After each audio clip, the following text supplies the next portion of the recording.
ব্যাংককর্মীর হাতে মোটা টাকা গুঁজে দিয়েই আধার ও প্যান কার্ড বানাচ্ছে বাংলাদেশিরা। ভুয়ো নথি দিয়েই তৈরি হচ্ছে এই কাগজপত্র। বাংলাদেশিদের রাতারাতি ভারতীয় প্রমাণপত্র তৈরিতে চাঞ্চল্যকর তথ্য দক্ষিণ দিনাজপুর জেলা পুলিশের হাতে। ঘটনায় হিলি থেকে গ্রেপ্তার এক বাংলাদেশি সহ মোট ৩ জন। বৃহস্পতিবার ধৃতদের পুলিশ রিমান্ডের আবেদন জানিয়ে বালুরঘাট জেলা আদালতে পাঠিয়েছে হিলি থানার পুলিশ। পুলিশ জানিয়েছে ধৃত ওই বাংলাদেশির নাম শ্যাম সাহা। প্রায় 4 বছর আগে অবৈধভাবে হিলি সীমান্ত পেরিয়ে ভারতে প্রবেশ করে সে। এরপর ত্রিমোহিনীতে মাছের ডাক্তারি করবার মধ্য দিয়ে গোপন ডেরা বেঁধেছিল সে, যাকে আশ্রয় দেওয়ার অভিযোগ উঠেছে ত্রিমোহিনীর মাছ ব্যবসায়ী অমৃত দাসের বিরুদ্ধে। বুধবার রাতে যার গোপন খবর পেয়ে হিলির ত্রিমোহিনীর ওই মাছ ব্যবসায়ী অমৃত দাসের বাড়ি থেকে অবৈধভাবে ভারতে প্রবেশ করা শ্যাম সাহাকে গ্রেপ্তার করে হিলি থানার পুলিশ। একই সাথে অবৈধভাবে ভারতে প্রবেশ করা বাংলাদেশিকে আশ্রয় দেওয়ার অপরাধে গ্রেপ্তার করা হয়েছে ত্রিমোহিনীর মাছ ব্যবসায়ী অমৃত দাসকে। অবৈধ এই বাংলাদেশিদের সহায়তায় অল্প দিনেই মাছ ব্যবসায় ফুলে ফেপে উঠেছিল অমৃত দাস, যাদের জিজ্ঞাসাবাদেই পুলিশের হাতে উঠে আসে চাঞ্চল্যকর তথ্য। পুলিশ জানতে পারে কিভাবে বাংলাদেশিরা অবৈধভাবে ভারতে প্রবেশ করে রাতারাতি আধার ও প্যান কার্ড তৈরি করছে। ঘটনায় নাম উঠে আসতেই হিলির কিসমত দাপট এলাকার বাসিন্দা পেশায় ব্যাংক কর্মী অলোক পালকে ওই দিন রাতেই গ্রেপ্তার করেছে হিলি থানার পুলিশ। বালুরঘাট ইন্ডিয়ান ব্যাংকের ক্যাজুয়াল কর্মী অলোক পালকে মাত্র 22,000 টাকা দিয়েই আধার ও প্যান কার্ড তৈরি করেছিলেন ওই বাংলাদেশি বলেও জিজ্ঞাসাবাদে জানতে পেরেছে পুলিশ। ব্যাংকের ডকুমেন্ট ভেরিফিকেশন কাজে যুক্ত থাকা অলোক পালের হাত ধরে ভুয়ো নথি দখল করেই শ্যাম সাহা নামে ওই বাংলাদেশি তৈরি করেছিল তার যাবতীয় কাগজপত্র। পুলিশের জিজ্ঞাসাবাদে যে তথ্য উঠে আসতেই তুমুল হইচই পরিস্থিতি তৈরি হয়েছে গোটা দক্ষিণ দিনাজপুরে। তবে কি অলোক পালের মতো ব্যাংক কর্মী এবং অমৃত দাসের মতো রাতারাতি ফুলে ফেপে ওঠা মাছ ব্যবসায়ীদের হাত ধরেই ভারতে অনুপ্রবেশ ঘটছে বাংলাদেশিদের?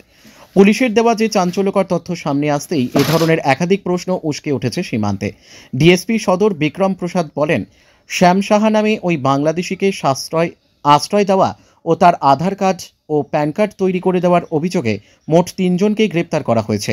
ধৃতদের 7 দিনের পুলিশি হেফাজতের আবেদন জানিয়ে আদালতে পাঠিয়ে এই ঘটনার পূর্ণাঙ্গ তদন্ত শুরু করা হয়েছে। Bureau report, rising Bangla.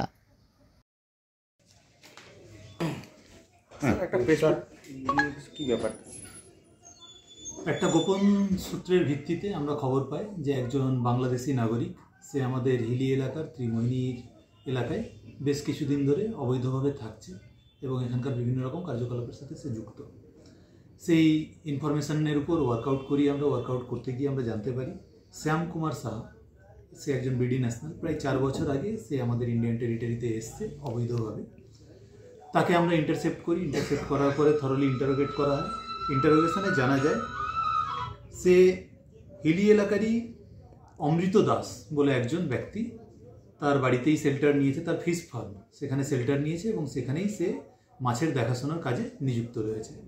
তো আমরা এই অমৃত দাসকেও ডিটেইন করি এবং তাকে জিজ্ঞাসাবাদ করে জানা যায় যে তিনি এই ব্যক্তিকে শেল্টার দিয়েছিলেন।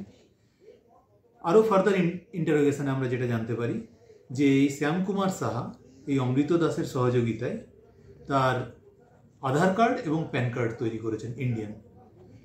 যার কাছ থেকে তিনি এই আধার এবং প্যান কার্ড তৈরি করেছিলেন সেই ব্যক্তির নাম আমরা জানতে পারি এবং কালকে রাত্রেই আমরা রেড করে সেই ব্যক্তির নাম অলোক পাল, তাকে আমরা অ্যারেস্ট করি এবং তারকে জিজ্ঞাসাবাদ করে জানতে পারি যে তিনি এই শ্যাম কুমার সাহা, যিনি বাংলাদেশি ন্যাশনাল, তার আধার কার্ড এবং প্যান কার্ড এই দুটো তৈরি করেছেন। তার জন্য তিনি বেশ কিছু টাকা চার্জও করেছেন। এই মুহূর্ত পর্যন্ত আমরা এই 3 জনকে অ্যারেস্ট করেছি এবং আমাদের ফার্দার যে প্রসিডিওর সেটা চলছে। আজকে কোর্টে তোলা হচ্ছে 3 জনকে? আজকে এই 3 জনকে কোর্টে তোলা হচ্ছে। আমরা 7 দিনের পুলিশ রিমান্ডের প্রেয়ার দিয়ে পাঠাচ্ছি। এই সঙ্গে কি আরো বড় চক্র রয়েছে মনে করছেন? এখনো পর্যন্ত আমরা যেটা পেয়েছি যে এই ধরনের বেশ কিছু র্যাকেট ওখানে চলছে, তবে এই র্যাকেটের সাথে যুক্ত প্রত্যেকটা লেয়ারের প্রত্যেকটা অভিযুক্তকে আমরা ধরতে পেরেছি। আরও যদি কেউ যুক্ত থাকে তাহলে তাকেও আমাদের ধরার চেষ্টা। অলোক পাল কি কাজ করেন?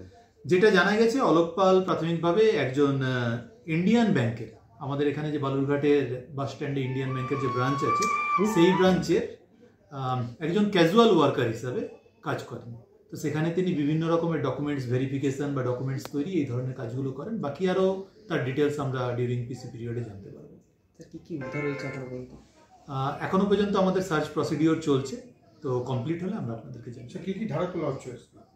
আপাতত আমাদের যেটা ফরেনার্স অ্যাক্টের যে কেস, এবং ফরজারির যে কেসগুলো সেই ধারাগুলোতেই এই কেসটা রুজু করে। যাকে ধরা হয়েছে সে কি এখানকার ডকুমেন্টস তৈরি করে ফেলেছিল? তার কাছ থেকে আমরা যেটা পেয়েছি সেটা ইন্ডিয়ান প্যান কার্ড এবং ইন্ডিয়ান আধার কার্ড পেয়েছি। স্যার বৈধভাবে ঢুকছে না অবৈধভাবে ঢুকছে? প্রাথমিক জিজ্ঞাসাবাদে তিনি স্বীকার করেছেন তিনি অবৈধভাবেই ভারতে প্রবেশ করেছেন।